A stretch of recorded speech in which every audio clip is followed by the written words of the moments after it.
पिछले एक हफ्ते से इजराइल जिसका इंतजार कर रहा था आखिर वो आज काम हो ही गया। इजरायली प्रधानमंत्री बेंजामिन नेतन्याहू बार बार अमेरिका से कह रहे थे कि उसे ईरान से युद्ध शुरू करना चाहिए और अपने स्टेट ऑफ द आर्ट हथियार जैसे B-2 बॉम्बर्स, GBU-57 जैसे बड़े बड़े बम और पनडुब्बियों का इस्तेमाल करके ईरानी परमाणु फैसिलिटीज को नष्ट कर देना चाहिए। और आज सुबह अमेरिकी सेना ईरान के खिलाफ लड़ाई में सीधे रूप से उतर आई है। अमेरिका का ये अटैक पिछले 20 सालों का सबसे खतरनाक अटैक था, जिसमें अमेरिकी सेना ने अपने सबसे खतरनाक B-2 बॉम्बर के साथ अपनी पनडुब्बियों से भी हमला किया। इस वीडियो को देखिए, ये बताता है कि अमेरिका का ये हमला कितना खतरनाक था। इस हमले में अमेरिका ने अपने B-2 बॉम्बर से ईरान के सबसे गोपनीय और सुरक्षित फोर्दो संयंत्र को निशाना बनाया, जिसके बाद आग का ये गुबार देखा गया।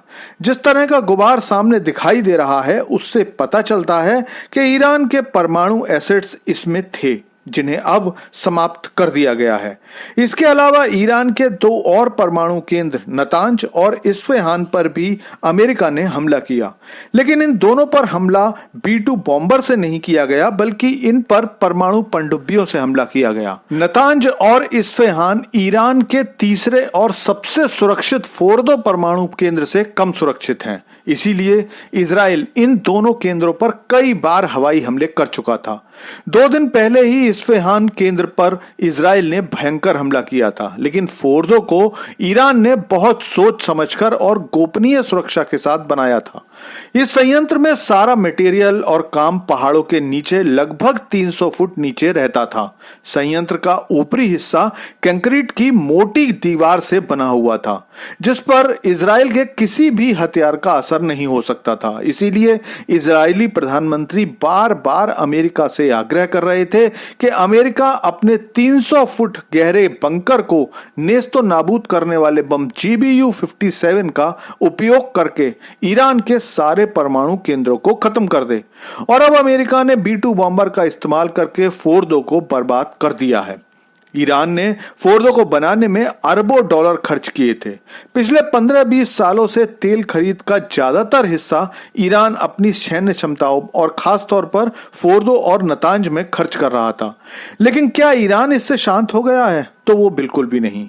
ईरान शुरू से कहता रहा है कि अगर अमेरिका उस पर हमला करता है तो वो खाड़ी में अमेरिका के जितने भी बेस हैं उन पर हमला करेगा। आपको बता दूं कि अमेरिका के सैन्य बेस सऊदी अरब, कतर, कुवैत, इराक, मिस्र, UAE सभी जगह पर हैं। खुद इजरायली प्रधानमंत्री नेतन्याहू का मानना है कि ईरान पर लगभग 28,000 बैलिस्टिक मिसाइल्स हैं और अब ईरान इन मिसाइलों का इस्तेमाल शुरू करने वाला है। इससे पहले भी ईरान इजराइल पर 150 से 200 मिसाइलें एक साथ लॉन्च कर रहा था, जिससे कि इजराइल के तेल अवीव और हाइफा जैसे महत्वपूर्ण शहरों में जबरदस्त नुकसान हुआ था।